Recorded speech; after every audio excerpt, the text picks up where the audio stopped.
네, 종목 카운슬러 2부로 찾아왔습니다. 2부의 문 바로 시청자님의 사연으로 살펴보겠습니다. 안녕하세요, 시청자님. 네, 안녕하세요. 네, 반갑습니다. 예, 네, 어떤 종목을 가져오셨어요? 코리아나요. 코리아나 사셨어요. 네, 예. 매수가 비중 어떻게 되세요? 2010원에 네, 16% 정도. 16% 정도요. 예. 시청자님 매수하신 지는 얼마나 되신 거세요? 아, 이걸 한 번 수익을 내고요. 다시 또 그냥 며칠 더 다시 들어갔거든요. 네네. 수익이 좀 더 낼 수 있을까 그러고요. 그래서 이번에 2010원에 들어가셨다는 말씀이세요? 네. 근데 지금 또 빠지고 있으니까 어떻게 해야 되냐 이런 말씀이신 것 같아요. 예. 앞으로 전망 가장 궁금하시죠? 이건 무슨 재료가 있잖아요. 이 코리아는. 네네. 그 재료가 좀 정확히 좀 알고 있습니다. 알겠습니다. 또 자세하게 한번 여쭤보도록 할 텐데요. 그 M&A 쪽도 한번 점검을 해보도록 하고요. 또 가장 중요한 실적도 한번 같이 점검을 해드릴 테니까요. 이런 부분들 다 한번 살펴보시기 바랍니다. 시청자님.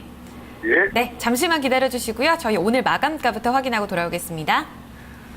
네, 코리아나입니다. 오늘 장에서 5.01% 올라섰습니다. 1990원에 마감됐습니다. 네, 지난 3일 정도 계속해서 좀 빠지는 모습이었는데요. 오늘 장에서 다시 한번 올라선 모습이었는데 시청자님께서 궁금하신 부분이 참 많으신 것 같습니다. 우선적으로 좀 가장 기본적인 측면부터 한번 살펴봐야 될 것 같은데요. 두 분께서 좀 방문 판매를 좀 잘 아시나요? 어렸을 때 많이 했었죠. 방문 판매 하셨다고요? 제가 한 건 아니고 네네. 이제 저희 집 어머님이 있으면 많이 찾아보셨죠. 네. 시청자님께서도 아마 잘 모르실 것 같아요. 남자분들이시라서. 근데 저는 이 코리아나의 라비다 쪽을 해봤거든요. 방문 판매를. 근데 굉장히 편하고 좋은데 아까 전에도 이 화장품 얘기를 해주셨지만 사실 이미 로드숍도 굉장히 많아졌고 수입 화장품도 인기가 많아져서 이런 상황에서 굉장히 좀 경쟁이 될까? 이런 생각이 했었거든요. 이런 방문 판매를 거의 주력으로 하고 있는 코리아나 같은 경우에는 이 펀더멘털 어떻다고 봐야 돼요? 지금 일단 그 기본적으로 말씀을 드릴게요. 그러니까 코리아나 같은 경우는 화장품 사업도 하고 피부 관리샵도 하고 임대 사업까지 같이 하고 있는 그 주로 이제 옛날 화장품 회사라고 보시면 될 것 같습니다. 근데 지금 코리아나 같은 경우는 시청자분께서 먼저 궁금해 하시는 거는 제가 나중에 차차 또 말씀을 드리고요. 기본적인 내용부터 말씀을 드리면은 그러니까 지금 화장품 업계가 굉장히 지금 공급 물량이 굉장히 많습니다. 수요는 제한적인데 공급은 너무 많죠. 그리고 정말로 뭐 미샤라던가 아니면 뭐 에뛰드하우스 이런 게 50% 세일 엄청 많이 하죠. 왜 50% 세일을 왜 많이 할까요? 재고를 많이 떨어내려고 하는 거거든요. 결국은 나중에 그 재고 자산은 나중에 다 안 좋아지기 때문에 일단은 싸게 팔아서 재고를 최대한 빨리 끝내려고 하는 부분이 굉장히 큽니다. 그러니까 그렇기 때문에 화장품 업계 자체가 굉장히 지금은 좀 구조조정을 하고 있다라고 보시면 될 것 같고 국내에서는 더 이상 이제 수익성을 낼 수 있는 게 좀 약간 한계점이 지니지 않나라는 판단이 들고 있습니다. 그렇기 때문에 실적도 사실 매출액이 굉장히 많이 급감이 됐었고 그리고 코리아나가 그렇기 때문에 그 자구책을 내세웠던 게 코리아나가 자체적으로 이제 그 중국 자회사를 통해 가지고 지금 중국을 통해 가지고 비즈니스를 하고 있는데 이 부분도 실질적으로는 조금 좀 상당히 좀 약간 부정적이다라고 말씀을 드리고 싶습니다. 그러니까 제가 차트를 하나를 가지고 왔는데요. 2009년부터 2013년도까지 이제 재무제표를 간단하게 가지고 왔습니다. 여기서 보셔야 될 거는 재고 자산을 한번 보셔야 될 것 같아요. 그러니까 결국은 재고 자산이 계속적으로 120억 정도가 계속 충당으로 잡히고 있거든요. 그리고 지금 전반적으로 지금 회사가 가지고 있는 유동부채도 차입금이 거의 몇 배가 올랐죠? 거의 5배 넘게 올랐죠. 결과적으로 회사가 지금 계속적으로 부채 비율도 너무 높아지고 있고 영업도 안 되고 있고 지금 이런 상황이다 보니까 제3자 유증이나 M&A를 통해 가지고 많이 이슈화를 시켰고 시장에서도 결국은 코리아나 매물로 나오지 않을까라는 그런 이슈가 루머로 연결되고 있는 상황이라고 보시면 될 것 같습니다. 네, 결국은 그렇게 돌고 도는 것 같아요. 일단은 워낙 사업이 지금 안 좋다 보니까 M&A 이슈로 좀 부각을 받는 측면이 있는데요. 그 얼마 전에 박성경 이랜드 그룹 회장이 또 얘기를 하셨었잖아요. 중국에 진출할 건데 화장품 쪽으로 인수합병을 해서 들어갈 것이다라고 말씀해 주셨는데 코리아나가 중국의 자회사를 갖고 있죠. 예, 가지고 있죠. 네, 좀 가능성이 있나요? 이런 측면도 한번 살펴주세요. 일단 그 코리아나 천진유황공사라고 이제 자회사를 보유하고 있는데요. 최근에 이제 실적 좀 안 좋았던 것도 그 자회사가 가지고 있었던 그 부실 자산을 떨어냈기 때문에 실적이 좀 많이 안 좋았거든요. 결론적으로 말씀을 드리면은 이랜드 그룹이 지금 인수를 하려고 하는 쪽은 지금 현재 에이블 CNC 또 지금 단일 기업이죠. 에이블 CNC 아니면은 코리아나가 매물로 나올 가능성이 굉장히 높습니다. 근데 이랜드 그룹 같은 경우는 지금 중국에도 굉장히 좀 많이 성공 가도를 가고 있는 상황에서 중국 지출이 굉장히 모색하기 때문에 가능성은 사실 있어요. 가능성은 있는데 코리아나가 중국에 진출해가지고 성공할 수 있는 가능성이 있냐? 에이블 CNC도 서로 비교를 해봤을 때 만약에 제가 오너라고 했을 경우 물론 이제 뭐 선택에 따라서 다르겠지만 오너라고 했을 경우에는 실적이 나오면서 업계에서 네임밸류가 있는 에이블 CNC를 선택을 하지 사실 코리아나를 선택을 하지는 않거든요. 왜냐하면 코리아나 같은 경우는 직판보다는 방판 비율이 굉장히 많이 높습니다. 중국에서도 딱히 유명한 브랜드가 나와 있지 않는 상태에서 어떤 과감한 가격이 완전하게 싸다고 해가지고 이 회사가 가격적인 메리트가 보이느냐 그런 건 아니라고 판단이 들고 있거든요. 그렇기 때문에 조금은 회의적인 좀 의견이 굉장히 많습니다. 그래서 단기적인 루머로 판단이 될 가능성이 굉장히 높고요. 그리고 추가적으로 이제 해외 자문사랑 이제 제3자 배정 유증설이 있었습니다. 그러니까 결국은 회사가 지금 현금성 자산이 부족하기 때문에 시설 운영이라던가 어떤 자금 운용 측면에서 굉장히 좀 많이 좀 부족하기 때문에 제3자 배정을 통해 가지고 좀 주가를 좀 띄울 수도 있는 그런 호재성 거리가 얘기가 나왔었는데요. 지금 그것도 지금 계속적으로 협의 중이다라고만 얘기가 나와 있는 상황이고 그렇기 때문에 오히려 더 어떤 얘기만 나오지 풍문으로만 들리고 있지 실질적으로 나와 있는 부분은 전혀 없기 때문에 그런 부분이 좀 약간 이슈적인 측면에서는 좀 많이 안타까운 면이 있습니다. 네, 불확실성 측면이 여전히 좀 있다는 게 악재라는 말씀이신 것 같아요. 그리고 또 방문 판매는 거의 뭐 중국에서는 주력으로 말씀하셨지만 이 직접 판매가 더 우세할 것이다라고 보기 때문에 만약에 부회장님이시라면 안 하시겠다는 말씀이시잖아요. 그렇죠. 알겠습니다. 이런 M&A 이슈를 또 시청자님께서 궁금해하셨으니까 한번 하진우리 전문가님 의견도 한번 들어보도록 할게요. 어떻게 보세요? 가능성 있다고 보시나요? M&A는 뭐 항상 그 돌발 변수가 있기 때문에 가능성이 없다 있다를 논할 수는 없겠지만은요. 코리아나의 지금 현재 주가가 상승한 것이 그 이슈 때문에 올랐다는 건 분명히 맞겠죠. 근데 M&A가 될 거다 안 될 거다에 대해서는 앞에서 언급한 대로 사실상 그 여러 기업들이 동시에 물건으로 나와 있다면 뭐 누구나 가능성이 있는 그리고 이미 이미지가 확인된 그런 그 기업을 사는 게 당연하겠죠. 물론 가격이 엄청 싸고 차이가 난다면 뭐 다를 수 있겠습니다만 그런 그 상황이라면은 물론 이제 타겟은 될 수 있겠지만은 꼭 우선 선호되는 기업으로 보기는 좀 여러 가지 측면에 좀 쉽진 않은 그런 상황으로 좀 봐야 될 것 같습니다. 네, 알겠습니다. 두 분의 의견이 거의 뭐 동일하게 나오고 있다고 봐도 될 것 같아요. 그러면 이번에는 기술적 측면으로 한번 접근을 해보도록 하겠습니다. 지금 자리에서 좀 많이 밀려 있는 상황인데요. 어떻게 봐야 될까요? 가격 전략 그대로 가져갈까요? 지금 네. 일단은 단기 급등을 한 상태예요. 그래서 단기 급등을 한 상태이기 때문에 현실적으로 봤을 때는 그 방향성에 대해서 좀 선택을 할 수 있는 기로는 어떻게 보면 도박을 하는 거랑 거의 비슷하다고 보시면 될 것 같습니다. 그래서 방향성 매매는 저는 개인적으로 봤을 때 좀 약간 부정적으로 느끼고요. 추가적인 부분은 제가 좀 이따 차트로는 설명을 해드리겠지만 그 5일선이 붕괴가 됐고 M&A 재료가 지금 조금 약간 소멸이 돼가고 있는 상황입니다. 그렇기 때문에 지금 뭐 포지션 정리는 좀 정말로 좀 신중하게 선택을 하셔야 될 것 같고 상승 전환기 단기 고점이 한 2,150원 정도 목표가로 잡아드리고 싶고 하락 전환 시 대량 거래의 기점이었던 한 1,740원을 손절가로 말씀드리고 싶은데 일단은 제가 차트로 한번 좀 자세하게 설명을 드리도록 하겠습니다. 보면은 지금 그러니까 2012년 11월 고점에서 하락 추세가 계속적으로 나왔었고요. 그래서 보면은 이번 연도 5월 달 기점으로 해서 하락 추세가 완전히 꺾여가면서 대량 거래가 동반수급이 됐습니다. 이거는 사실 기술적으로 봤을 때 굉장히 좋은 신호죠.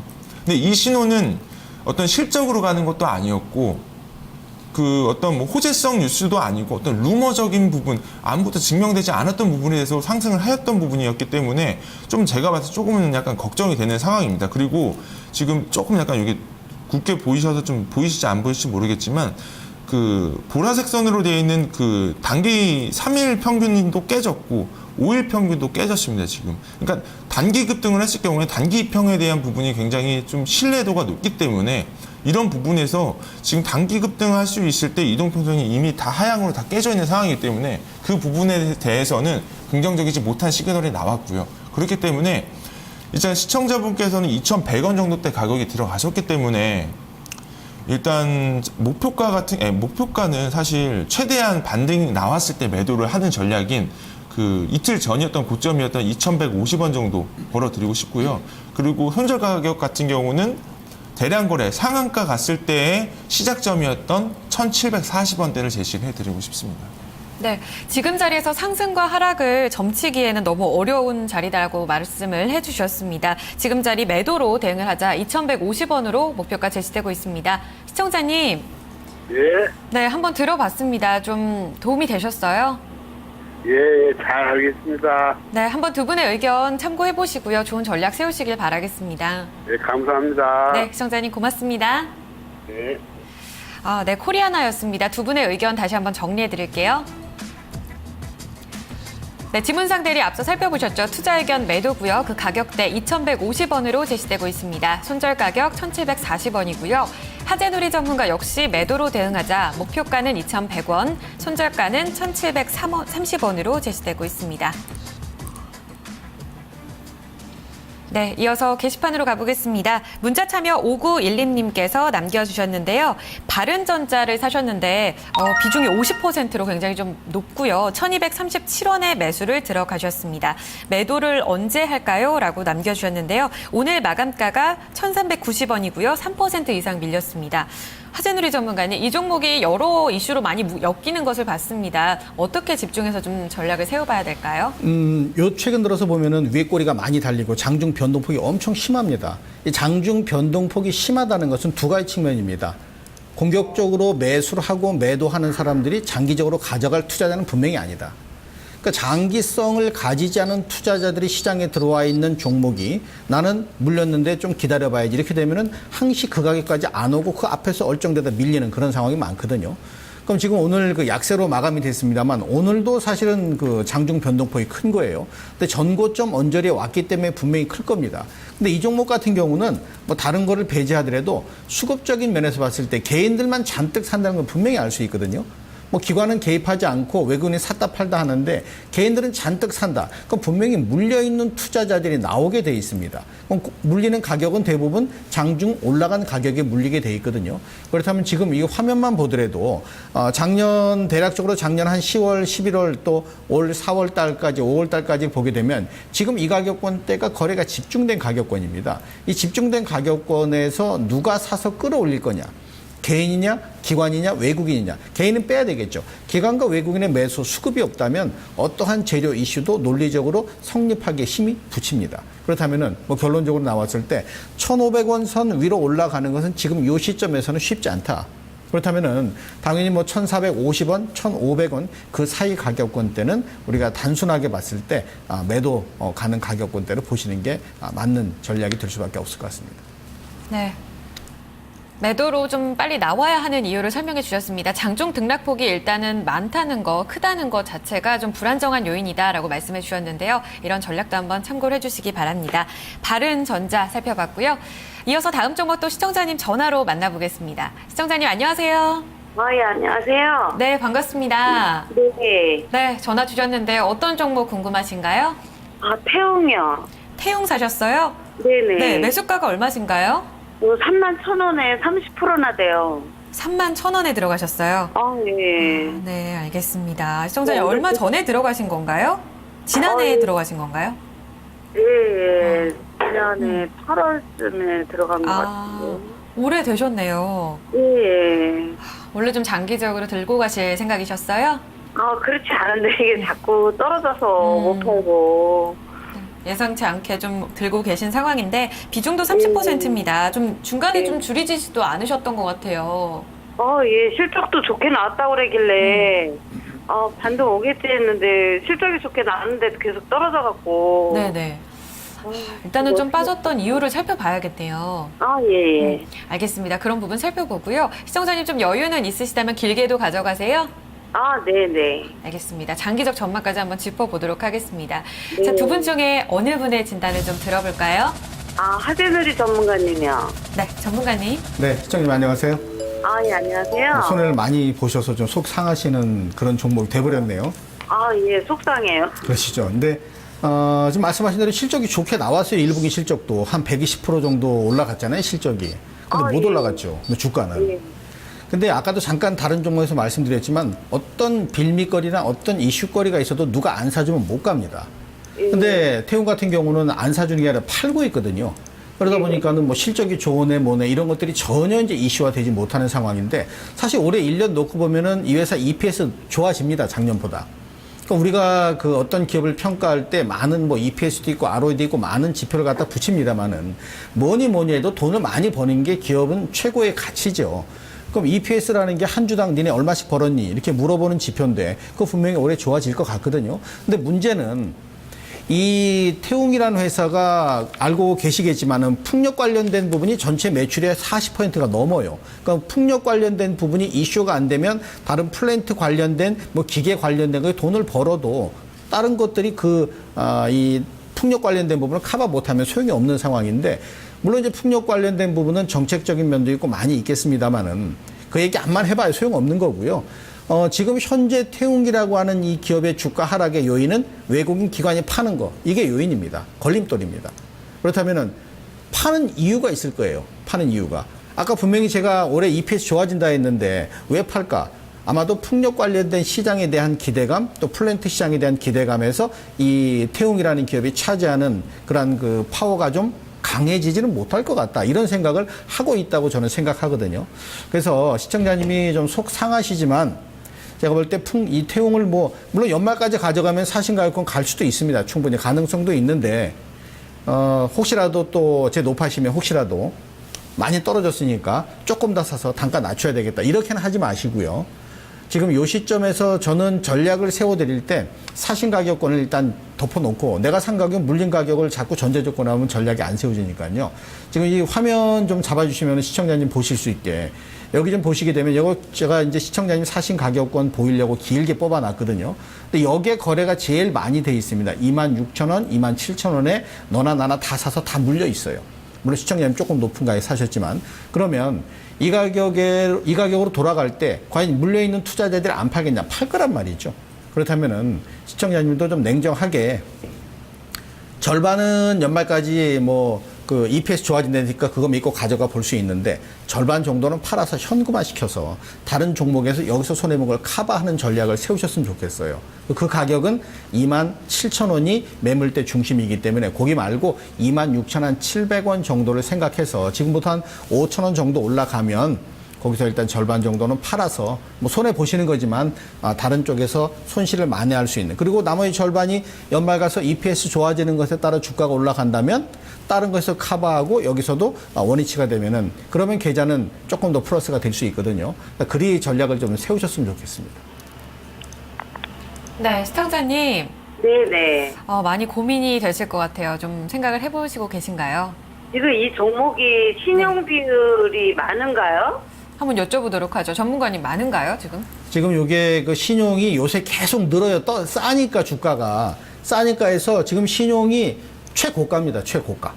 개인들이 산 신용이 최고점 올라와 있어요. 신용 물량이 40만 주인데요. 보통 평소에 5만 주 있던 건데 요새 계속 늘어서 40만 주.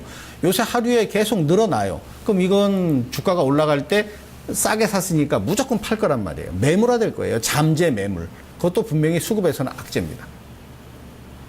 그러면 연말까지 가면 매수가까지는 올 수 있을까요? 네, 아까 길게 말씀해 주셨는데 어떻게 보셨어요? 그래서 제가 보통 이렇게 말씀드리면은 시청자님들은 이제 원하는 방향으로만 해석을 하시기 때문에 나머지 절반은 그렇게 갈 수도 있어요. EPS가 좋아지니까. 근데 확률이기 때문에 주식이라는 게 절반은 좀 그런 매매를 통해서 하시면 좋겠다는 건데 제가 볼 때 EPS는 올해 좋아지니까 1분기 실적 좋아졌잖아요. 그런 추세로 가면은 좋아지는데 주가가 올라가는 게 정석인데 기관 외국인이 파니까 연말까지 가면은 뭐 그 정도 가격은 가능성이 있습니다만 그냥 절반만 그렇게 가져가셨으면 좋겠습니다. 아, 예, 알겠습니다. 네. 네, 시청자님. 예. 만약 저 같아도 다 그냥 갖고 있는 비중 연말까지 갖고 가지고 싶을 것 같아요. 예, 이게 지금 저기 기간도 좀 많이 됐고 그래서. 네네, 그쵸. 얼마나 속상하셨겠어요. 예, 예. 하지만 또 전문가님께서 막 여러 번 계속해서 좀 강조를 하고 계신 부분도 있으시니까요. 이런 부분도 한번 참고를 해보시고 냉정하게 또 전략을 세울 때가 필요할 때가 있으니까요. 이런 부분도 함께 참고를 해주시길 바라겠습니다. 지금 저 가격이 많이 떨어져서 네네. 10%만 더 매수해도 될지. 네, 앞서서 또 전문가님께서 절대 추가 매수는 하시지 말라고 하셨는데, 예. 또 걱정되시죠? 고려가 네. 되실 법도 해요. 전문가님 절대 안 된다고 또 다시 한번 강조를 해주실 건가요? 제가 분명히 아까 떨어졌기 때문에 그런 말씀을 하실 거라 생각이 들었어요. 대부분 개인 투자가들이 나보다 많이 빠지면 싸니까 가격을 떨어뜨리려고 하는데 그러면 거기에 돈이 묶이는 겁니다. 그래서 그거 자금이 있으시면은 오히려 시장에 맞는 쪽을 봐야지 여기다 물 타서 본전돼서 팔아야지. 그러면 주식 투자하는 의미가 없어지거든요. 그래서 그건 절대로 물 타시는 거는 반대입니다. 아, 네, 알겠습니다. 네, 시청자님 좋은 전략으로 좀 참고가 되셨기를 바랍니다. 네, 전문가님 감사합니다. 네, 고맙습니다. 또 비중 조절하고 나셔서 궁금하시면 전화 주세요. 네. 네, 감사합니다. 네, 하재누리 전문가의 태용 전략을 좀 자세하게 살펴봤고요. 이어서 게시판 종목 살펴보도록 하겠습니다. 이번에도 문자로 남겨주셨습니다. 0075님께서 한솔신텍 사셨는데요. 태용처럼 좀 많이 밀렸어요. 앞서서도 나왔지만 계속해서 좀 빠지는 종목들을 시청자님께서 걱정을 하고 계십니다. 지문상 대리님, 지금 오늘 장에서도 많이 밀렸는데요. 지금 4,200원대에서 움직임 나타나고 있습니다. 좀 매도를 해야 되나요? 라고 손절해야 되냐고 여쭤보고 계시는데요. 어떻게 정리해야 될까요? 일단 간단하게 결론적으로 말씀드리면요. 이런 종목은 목표가랑 손절가가 별 의미가 없습니다. 없기 때문에 일단 매도 의견을 먼저 말씀을 드리고 싶고요. 일단 회사 같은 경우는 최근에 이번 연도도 그렇고 작년도 그렇고 수주업종이 굉장히 많이 안 좋습니다. 특히나 화력발전소 이제 뭐 석탄 보일러 쪽이랑 발전기 쪽, 발전 기자재 쪽 하는 쪽은 굉장히 많이 안 좋습니다. 뭐 발전 기자재 쪽과 화력발전소 뭐 연료 쪽 납품하는 회사의 대장격인 BHI 같은 경우도 최근에 수주도 굉장히 많이 안 좋고 두산중공업 쪽 석탄 발전소 사업 부분도 굉장히 많이 지금 실적이 많이 안 좋습니다. 그 실적이 많이 안 좋은 이유는 결과적으로 봤을 때 우리나라는 화력 발전을 많이 한다, 원자력이 많이 안 좋다라고 한다 하더라도 원자력의 어떤 효율적인 측면을 절대로 무시를 할 수가 없기 때문에 원자력 발전에 대한 부분이 굉장히 많이 비중이 조금 더 높아질 거다라고 판단이 들고 있고요. 그렇기 때문에 그 화력 발전소 쪽 발전 기자재 납품하는 업종, 특히 수주업종 같은 경우는 굉장히 많이 안 좋을 거다, 이번 연도도. 이렇게 정리해서 말씀드리고 싶고, 그 차트를 좀 약간 간단하게 말씀을 드리고 싶습니다. 진입 가격대가 사실 그 5,300원대 진입을 하셨는데, 시기가 사실 언제쯤인지 저는 개인적으로 모르겠지만, 그 5,300원이 지니는 의미는 굉장히 큽니다. 제가 가지고 왔던 차트를 보시면은, 지금 2012년도 7월 달이 5,300원대가 최저점. 그리고 2013년도 12월 달이 5,300원이 최저점. 2014년도 2월 달이 최저점. 2014년도 4월 달이 최저점. 결국은 5,300원에 대한 의미는 사실 방향성에 대한 의미라고 보시면 될 것 같거든요. 그러니까 이 5,300원대에 진입을 하셨으면 절대 안 되셨어요, 사실. 이 5,300원대에 봤을 때 이 가격대에서 얼마나 움직임이 변동성이 이루어지느냐에 따라서 종목을 선택할 수 있는 어떤 그런 선택권이 사실 5,300원의 의미가 굉장히 크거든요. 근데 그 가격대 진입을 하셨기 때문에 이 부분은 사실 뭐 완전하게 하락 추세를 이어지고 있고 실적 개선도 안 좋아지고 있고 작년에 매출은 올랐는데 영업이익은 오히려 반대로 적자가 났습니다. 결국은 수주를 하면 할수록 원가율이 굉장히 올라가고 있는 그런 좀 약간 정말로 계속적으로 안 좋은 상황이라는 거죠. 그렇기 때문에 여기서 4,000원대 내려와서 이 가격이 싸다라고 판단할 수 있는 영역은 절대 아닙니다. 오히려 이 가격이 적정 영역일 가능성이 높습니다. 그렇기 때문에 어떤 기술적인 반등이 와가지고 반등이 어느 정도 나왔을 때 그냥 전량 매도를 하시길 권해드리고 싶습니다. 네, 시청자님 좀 많이 속상하시겠지만요. 4,000원대가 적정 가격일 수도 있다라는 얘기가 나올 정도로 지금 현재 추가 하락에 대한 가능성도 제기가 되고 있습니다. 반등을 이용해서 전량 좀 매도해서 나오는 전략 한번 참고를 해보시길 바라겠습니다. 한솔 신테까지 설명을 좀 들어봤고요. 저희는 광고 보고 3부로 이어가겠습니다.